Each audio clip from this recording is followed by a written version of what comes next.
स्वागत है आप सभी मेरे प्यारे विद्यार्थियों का Subhash study centre YouTube channel पर। जितने भी मेरे प्यारे विद्यार्थी कक्षा 9 के छात्र हैं तथा 2023-2024 वार्षिक परीक्षा की बोर्ड परीक्षा की तैयारी कर रहे हैं, आज के इस वीडियो में मैं आपके लिए लेकर के आ चुका हूं हिंदी काव्य खंड। यहाँ आप सभी लोग ध्यान दीजिएगा, हिंदी काव्य के अंतर्गत जो पहला पाठ है जिसका नाम है साखी शीर्षक पाठ, और जिसके लेखक कौन है यानी रचनाकार कौन है, कबीर दास जी हैं। तो मेरे प्यारे बच्चों, कबीर दास जी के द्वारा रचित साखी शीर्षक पाठ की यहाँ पर तीसरे नंबर की साखी जो कि इस प्रकार से है। ज्ञान प्रकाश्या गुरु मिल्या सो जिन दीसरी जाए, जब गोविंद कृपा करी तब गुरु मिलिया आए। इस साखी का आज के इस वीडियो में मैं आपको संदर्भ, प्रसंग, व्याख्या और काव्य सौंदर्य बताऊंगा, और मैं वादा करता हूं कि यदि आप वीडियो देख लेते हैं तो 100% की गारंटी है आपको व्याख्या नहीं रटना पड़ेगा। जी हाँ, बस आप वीडियो अच्छे से देखिए और साथ ही साथ आप वीडियो के माध्यम से अपनी नोट्स भी कंप्लीट कर पाओगे। और मैं आपको इसी तरह से क्रमशः हिंदी काव्य खंड, हिंदी गद्य खंड और हिंदी का जो ध्यान दीजिएगा संस्कृत खंड है, सभी से रिलेटेड वीडियो आपको प्रोवाइड करता रहूंगा इस चैनल पर। तो आपसे निवेदन है कि यदि आप नए हो चैनल पर तो चैनल को जरूर सब्सक्राइब कर लें, वीडियो को लाइक कर दें, शेयर कर दें और अपने प्यारे प्यारे कमेंट भी करते रहें। तो मेरे प्यारे बच्चों, यहाँ आप ध्यान दीजिएगा, इसके पहले के वीडियो में मैंने पढ़ा दिया है कबीर दास जी की दूसरी साखी, राम नाम के पटतरे देबे कौ कछुनाहि, और साथ ही साथ पहली साखी सतगुर हमसु रीझ करी एक कहया प्रसंग। इन दोनों साखियों को मैंने पढ़ा दिया है अलग अलग वीडियो के माध्यम से, संदर्भ, प्रसंग, व्याख्या और काव्य सौंदर्य बता दिया है। जो कि आप वीडियो देखना चाहते हैं, अपनी नोट्स बनाना चाहते हैं तो आप चैनल की प्लेलिस्ट में जाओ, वहां पर आपको वीडियो मिल जाएंगे। और मेरे प्यारे बच्चों, यहाँ पर आप ध्यान दीजिएगा संदर्भ कैसे लिखा जाएगा। इस तरीके से काले पेन से आप हेडिंग डाल देना संदर्भ, और संदर्भ क्या हो जाएगा मेरे प्यारे बच्चों, प्रस्तुत साखी हमारी पाठ्य पुस्तक। हिंदी आप काले पेन से लिखिएगा, जितना मैंने यहाँ पर रेड पेन का प्रयोग किया है आप ये सब काले पेन से लिखिएगा। हिंदी के काव्य खंड भी आप काले पेन से लिखेंगे और सिंगल इन्वर्टेड कामा भी लगा देंगे दोनों तरफ से। में संकलित साखी शीर्षक से उद्धृत है। पाठ का नाम क्या है? साखी शीर्षक पाठ, और पाठ का नाम भी आपको काले पेन से ही लिखना पड़ेगा। फिर जिसके रचयिता कौन है? कबीर दास जी हैं। तो रचनाकार कौन है मेरे प्यारे बच्चों? कबीर दास जी हैं। और यहाँ आप ध्यान देंगे, जितना मैंने लाल पेन से लिखा है संदर्भ के अंतर्गत, आप सब चीजें ये काले पेन से लिखिएगा। और कबीर दास जी की कोई भी साखी हो आप संदर्भ से इसी तरह से लिख सकते हैं। यहाँ पर आप लोग ध्यान दीजिएगा कि प्रस्तुत साखी हमारी पाठ्य पुस्तक हिंदी के काव्य खंड में संकलित साखी शीर्षक से उद्धृत है, जिसके रचयिता कबीर दास जी हैं। और आपसे एक और निवेदन है कि मैंने हिंदी का जो सिलेबस है, क्लास 9th के जितने भी मेरे प्यारे विद्यार्थी हैं, हिंदी विषय का जो सिलेबस है जिसकी वीडियो आप चैनल पर देख पाएंगे, क्या आपको पढ़ना है क्या नहीं पढ़ना है 2023-2024 के शैक्षिक सत्र के दौरान, आप उस वीडियो को जरूर देख लेना। और मेरे प्यारे बच्चों, यहाँ आप ध्यान दीजिएगा प्रसंग क्या हो जाएगा।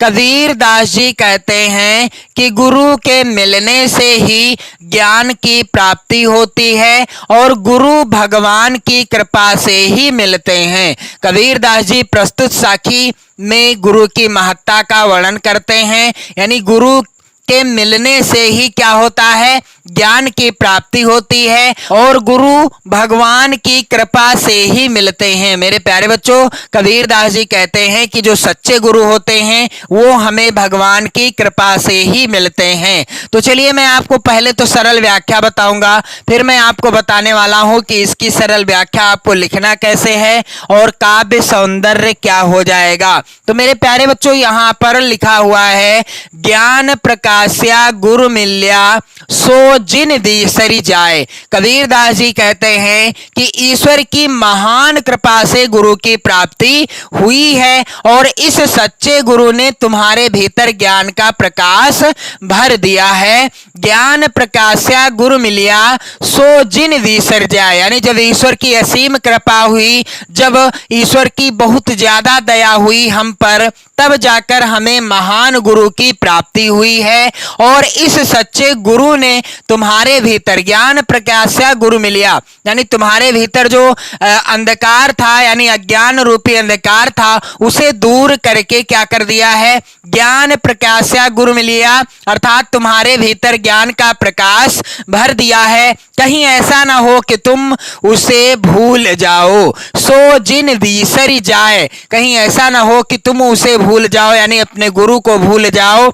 जब गोविंद कृपा करी तब गुरु मिलिया आए। कबीरदास जी कहते हैं क्योंकि ईश्वर की असीम कृपा से तो सदगुरु की प्राप्ति हुई और उसकी कृपा से तुम्हें ज्ञान मिला है। जब गोविंद कृपा करी, यानी जब ईश्वर ने कृपा की तभी जाकर के तुम्हें क्या मिला, तब गुरु मिलिया आए, तभी तुम्हें सच्चे गुरु की प्राप्ति हुई है और उस सच्चे गुरु से ही तुम्हें ज्ञान प्राप्त हुआ है। तो कबीरदास जी कहते हैं कि ज्ञान प्रकाश्या गुरु मिलिया सो जिन बिसरि जाए, जब गोविंद कृपा करी तब गुरु मिलिया आए। कबीरदास जी क्या कहते हैं कि ईश्वर की महान कृपा से ही गुरु की प्राप्ति हुई है और इस सच्चे गुरु ने तुम्हारे भीतर ज्ञान का प्रकाश भर दिया है। सो जिन बिसरि जाए, कहीं ऐसा ना हो कि तुम उस सच्चे गुरु को भूल जाओ। क्यों? क्योंकि जब गोविंद कृपा करी,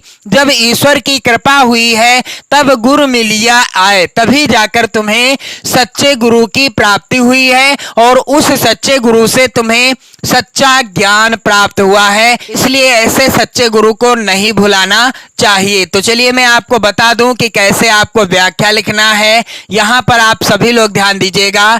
ज्ञान प्रकाश्या गुरु मिलिया सो जिन बिसरि जाए, इस तरीके से आप हेडिंग डाल देना। व्याख्या काले पेन से आप हेडिंग डालना, लाल पेन से मैंने लिखा है लेकिन आपको काले पेन से हेडिंग डालना है, चाहे आप अपने नोट से बना रहे हो या बोर्ड परीक्षा की कॉपी पर लिख रहे हो। तो मेरे प्यारे बच्चों, यहां आप सभी लोग ध्यान दीजिएगा कि कबीरदास जी कहते हैं कि ईश्वर की महान कृपा से गुरु की प्राप्ति हुई है। ईश्वर की जब महान कृपा हुई है तभी हमें गुरु की प्राप्ति हुई है और इस सच्चे गुरु ने तुम्हारे भीतर ज्ञान का प्रकाश भर दिया है। ज्ञान प्रकाश्या गुरु मिलिया सो जिन बिसरि जाए। कबीरदास जी कहते हैं कि कहीं ऐसा ना हो कि तुम उसे भूल जाओ, यानी उस गुरु को भूल जाओ। क्यों? क्योंकि जब गोविंद कृपा करी तब गुरु मिलिया आए। कबीरदास जी कहते हैं क्योंकि ईश्वर की असीम कृपा से ही तो सदगुरु की प्राप्ति हुई है। जब गोविंद कृपा करी तब गुरु मिलिया आए, यानी जब ईश्वर की असीम कृपा हुई है तभी जाकर के सदगुरु यानी सच्चे गुरु की प्राप्ति हुई है और उसकी कृपा से यानी सच्चे गुरु की कृपा से तुम्हें ज्ञान भी मिला है। तो मेरे प्यारे बच्चों, काव्य सौंदर्य आपको कैसे लिखना है, यहां आप सभी लोग ध्यान देंगे। काले पेन से आप हेडिंग डाल देना काव्य सौंदर्य। पहला बिंदु है गुरु की महिमा का वर्णन है, यानी गुरु की महिमा वर्णन है। गुरु की महिमा यहाँ पर क्या होगा, गुरु की महिमा का वर्णन है। और मेरे प्यारे बच्चों, अगला बिंदु है भाषा। तो कबीरदास जी की जितनी भी साखियां हैं आपकी पाठ्य पुस्तक में, सभी साखियों की भाषा क्या है, सदुक्कड़ी भाषा है। अगला बिंदु है यहाँ पर रस, तो यहाँ पर शांत रस है दी गई साखी के अंतर्गत। छंद कौन सा है, तो यहाँ पर दोहा छंद है।